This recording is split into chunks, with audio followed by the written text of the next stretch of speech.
নমস্কার, সুপ্রভাত। প্রভাতের আলো অনুষ্ঠানে আপনাদের স্বাগত জানাচ্ছি। আপনাদের সঙ্গে রয়েছি আমি আজ এশা।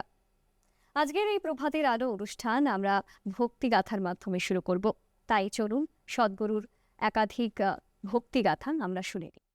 আমরা সবেমাত্র দক্ষিণায়ন বা সূর্যের দক্ষিণমুখী যাত্রায় প্রবেশ করলাম। যখন সূর্য ও পৃথিবীর মধ্যেকার সম্পর্কটা দক্ষিণী দশায় প্রবেশ করে, যোগের পরম্পরাতে এটাকে সাধনাপাদ বলা হয়, যার মানে এটাই নিজেকে প্রস্তুত করার জন্য সবচেয়ে ভালো সময়।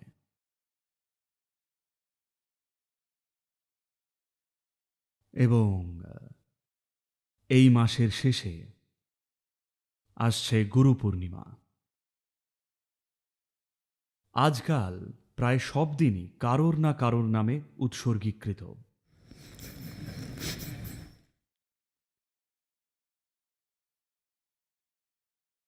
পেট ফুড ডে আছে, বাবল বাথ ডে আছে, ডায়াবেটিসের জন্যে ডায়াবেটিস ডেও আছে। অবশ্যই তাৎপর্য রাখে এমন নানান দিবস আছে। অবশ্যই এখন যোগ দিবসও আছে। কিন্তু এই সব শুরু হওয়ার আগে গুরুর জন্যও একটা দিন ছিল, which is the Guru Purnima. তার নাম গুরু পূর্ণিমা। দিনটা এই মাসের শেষে আসছে। দিনটা অত্যন্ত শক্তিশালী পূর্ণিমা বা পূর্ণচন্দ্রের রাত। কারণ এই দক্ষিণায়নের যে পরিবর্তনটা হচ্ছে, তাতে জলবিষুব আসা পর্যন্ত প্রথম 3টে পূর্ণিমার কিছু তাৎপর্য রয়েছে তাদের জন্যে, যারা নিজেকে নিয়ে কিছু অন্তরের কাজ করছেন। তো এই গুরু পূর্ণিমা আমাদের মনে করায় যে প্রথমবার অপরিমেয় সম্ভাবনা ও ক্ষমতা সম্পন্ন এক সত্তা এই দিনে প্রথমবার শিক্ষা দান করবেন বলে ঠিক করলেন। ওনার ইচ্ছে ছিল না, একরকম বাধ্যই করা হয়েছিল।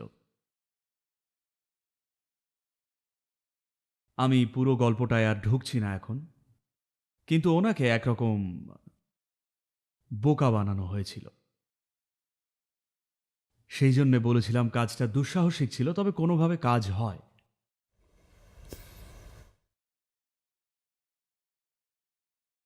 তো আজ আমরা এখানে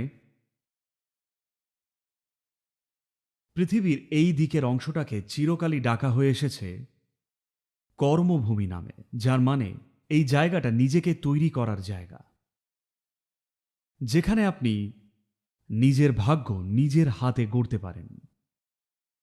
এমন নয় যে বিশ্বের অন্যান্য জায়গায় তা পারবেন না, আপনি পারবেন। শুধু এই যে এখানে কিছু প্রাকৃতিক শক্তি থাকায়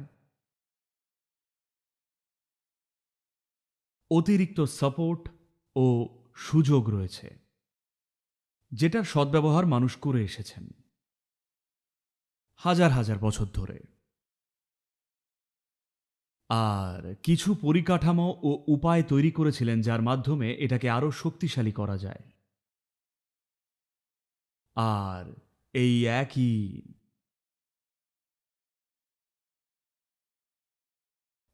একই উদ্দেশ্যে অসাধারণ একটা উপায় গড়ার প্রচেষ্টায়, যা মানুষের বিবর্তন ঘটাবে, বা বলা যায় মানুষের বিবর্তনকে আরো দ্রুত করার উদ্দেশ্যে,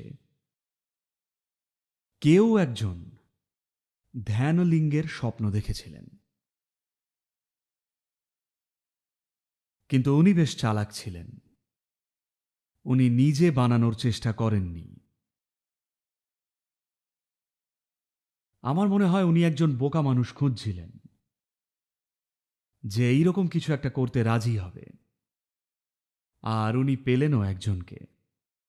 তারপর সব হলো। মুক্তি বেশ ভয়েরই, কারণ আপনি যে কারাগারে বন্দি থাকতে অভ্যস্ত, সেটারই দেওয়াল ভেঙে ফেলতে চাইছেন। যখন বলছি অভ্যস্ত, অভ্যেসটা একটা জন্মের নয়, গোটা বিবর্তন প্রক্রিয়ার সম্পূর্ণ স্মৃতিটাই এর মধ্যে রয়েছে। আপনার মস্তিষ্কের মধ্যে রেপটিলিয়ান ব্রেন বা সরীসৃপ মস্তিষ্ক নামক কিছু রয়েছে। এটাই আপনার মস্তিষ্কের সেই মাত্রা যা সবসময় একটা দেওয়াল তোলার চেষ্টা করে চলেছে, শুধু নিজের সিকিউরিটির চিন্তা। আপনার মস্তিষ্কে সেরিব্রাল কর্টেক্স নামের বাকি যে অংশটা আপনার মানুষ হওয়ার জন্য দায়ী, সেটা সবসময় আরও বিস্তার লাভ করতে চায়, নিজেকে আরও উন্নত সক্ষম করার উপায় খোঁজে। কিন্তু রেপটিলিয়ান ব্রেন সবসময় দেওয়ালের পেছনে নিজেকে সুরক্ষিত ও স্বচ্ছন্দে রাখার উপায় খোঁজে। তো সুরক্ষার খোঁজে আপনি নিজের বিবর্তনের প্রক্রিয়াকে দুর্বল করে তুলছেন।